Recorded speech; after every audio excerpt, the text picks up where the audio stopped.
Most people prefer to sugarcoat attraction, desire, and relationships, but Schopenhauer never did. He looked at human nature with brutal honesty, and what he revealed about women is uncomfortable yet enlightening. According to him, much of what we think of as love, connection, or romantic choice is actually a reflection of biological drives and unconscious motives. Women, like men, are influenced by forces far older than social norms or conscious reasoning. Understanding this truth isn't about cynicism, it's about clarity, control, and awareness. Schopenhauer argued that women often present a facade shaped by societal expectations, politeness, charm, and emotional warmth. But beneath it lies an instinctive drive towards security, genetic fitness, and influence.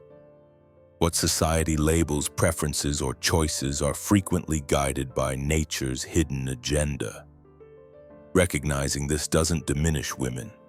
It reveals the patterns of attraction that exist whether we acknowledge them or not. Awareness is the first step toward navigating relationships intelligently. The Stoics, though focused on self-mastery, would agree that understanding human nature is essential to maintaining peace and discipline in relationships. Desire unchecked leads to suffering. Insight, however, leads to control. Schopenhauer's perspective offers that insight. The more you understand the unconscious forces at play, the less likely you are to be manipulated or deceived by them. Knowledge empowers action, not exploitation. So before we go deeper, consider this question. Have you ever been surprised by someone's behavior in ways that didn't make sense, only to realize later there were deeper instincts at play? Share your answer in the comments, because recognizing these patterns is the first step toward mastery over your own emotions and choices. Schopenhauer argued that what we call love or attraction is rarely guided by reason. It's driven by hidden instincts designed to preserve and propagate life. Women, like men, are influenced by impulses that operate beneath conscious thought. These instincts shape preferences, behavior, and emotional reactions in ways that most people never notice. Understanding this is not about mistrust or cynicism. It's about clarity. By seeing beneath the surface, you can interact with relationships consciously instead of being swept away by unseen currents. For example, a woman may appear drawn to kindness, generosity, or humor, but at a deeper level, she is unconsciously assessing stability, strength, and potential for security. These instincts are subtle and often conflict with social ideals of romance, which emphasize equality, charm, or external appearances. Schopenhauer observed that this tension between surface behavior and hidden motives creates the dynamic patterns of attraction that govern human interaction. Recognizing these patterns allows men to navigate relationships without losing themselves. Instead of reacting emotionally to every mood or change, you begin to see the broader picture. Desire is powerful, but it does not have to control your life. Awareness transforms instinct from a chaotic force into a tool for understanding, growth, and self-mastery. The Stoics would remind us that control over ourselves is the key to handling external forces. By observing without becoming enslaved, we gain freedom. Schopenhauer's brutal honesty about women is not meant to create fear. It is meant to illuminate the unseen patterns that influence everyone, so we can act wisely rather than blindly. So ask yourself, how often have you reacted to behavior without understanding the underlying instincts at play? Share your reflections in the comments, because awareness is the first step to mastery over both desire and emotion. Schopenhauer drew a hard line between what we think we choose and what nature silently chooses through us. In his view, attraction begins as an instinctive calculation, unconscious, fast, and oriented toward the species long before the slower conscious mind adds stories about compatibility or soulmates. We tell ourselves we're picking based on values or taste. Nature is screening for strength, health, stability, and complementarity. Consider a simple example. A woman may say she values a man's humor and kindness, both real virtues, yet her attraction rises noticeably when those traits are paired with steadiness under pressure, future orientation, and earned respect from others. Consciously, she praises warmth.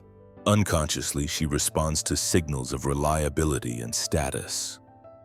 The tension between these two layers, stated ideals and instinctive pulls, explains why people sometimes date against their own advice. Schopenhauer would argue that the click many describe is not fate but fit, an instinctive alignment that promises robust offspring or a secure environment. That doesn't mean reason is irrelevant. It means reason often arrives late to justify what instinct already selected. Think of the friend who lists rational pros and cons about a partner, then falls for someone who fails the checklist but triggers a visceral pull. The checklist is conscious choice. The pull is instinct. Guess which one wins more often? Where does this leave personal agency? Not powerless, just warned. The Stoic correction is to place a pause between impulse and action. You can notice the surge of attraction and still ask higher-order questions. Does this person align with my values? Does their character hold under stress? Do our long-term aims match? Instinct might spark the match. Conscious choice decides whether you build a home or burn one down. A practical rule emerges: let instinct alert, let reason decide, and let time verify. Attraction can open the door, but only deliberate choice and observation should invite someone to stay. Mastering that sequence is how you keep instinct as a signal, not a steering wheel. Schopenhauer argued that culture wraps instinct in poetry. Songs, films, and social scripts insist that true love is a purely moral or spiritual union, while the biological engine doing the pulling stays out of sight. This mismatch creates the illusion of romantic idealism. We confuse the intensity of desire with the goodness of a match, then feel betrayed when the intensity fades and ordinary character is all that remains.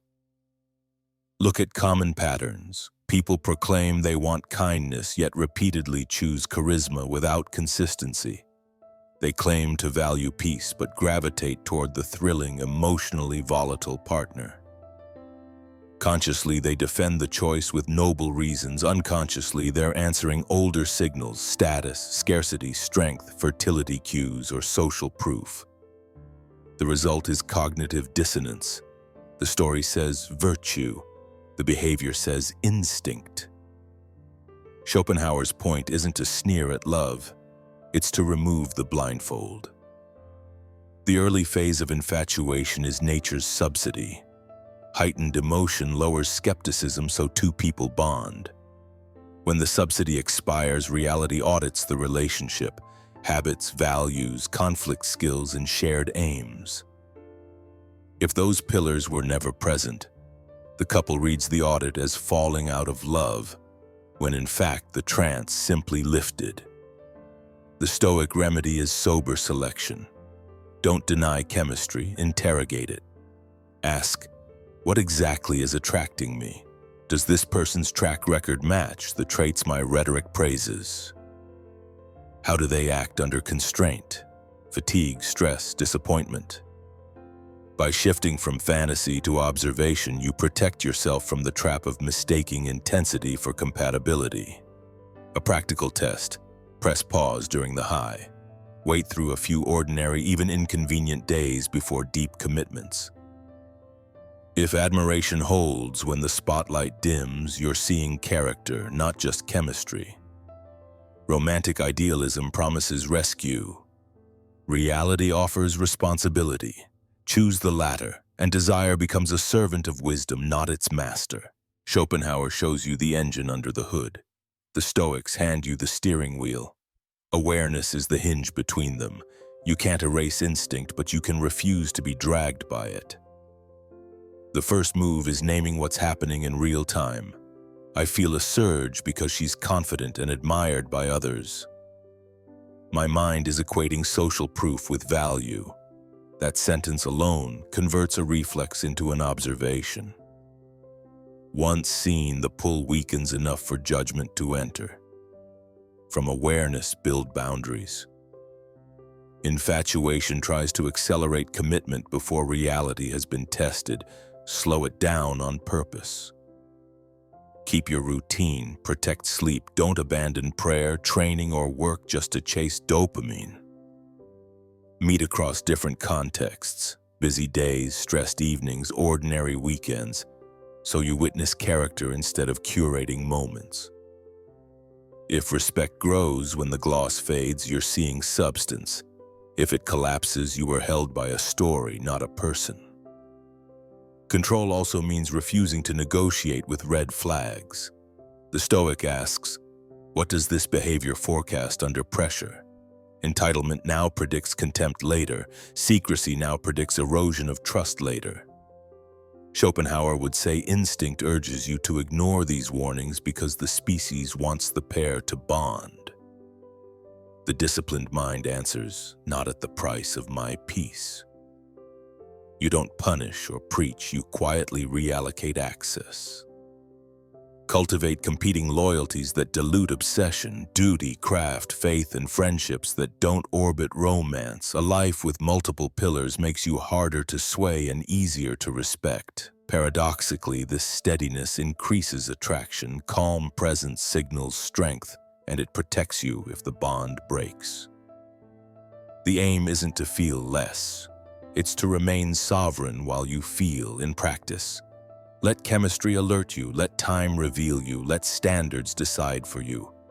That sequence turns desire into an advisor, not a ruler.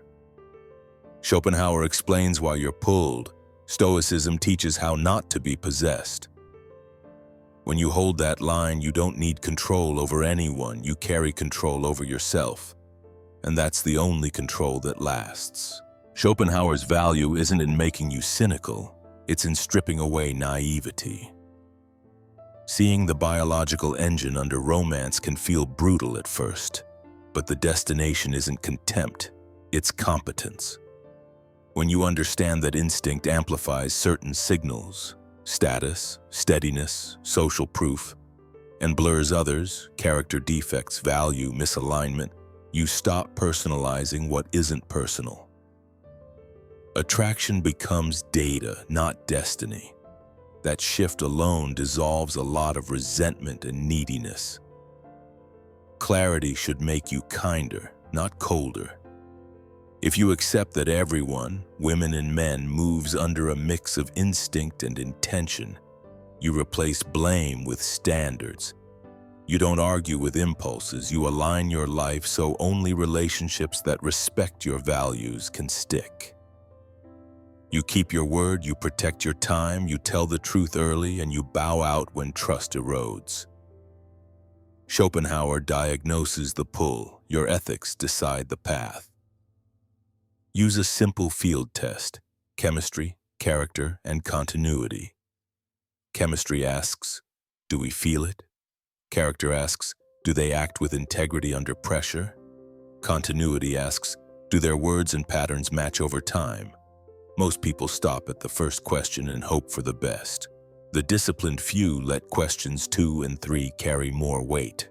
Do that, and you'll be surprised how confusing dynamics become simple.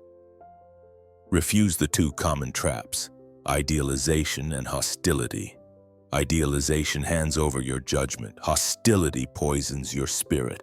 The middle way is sober goodwill, eyes open, heart guarded by principles. You can admire beauty without worshiping it, feel desire without being steered by it, and offer care without abandoning boundaries.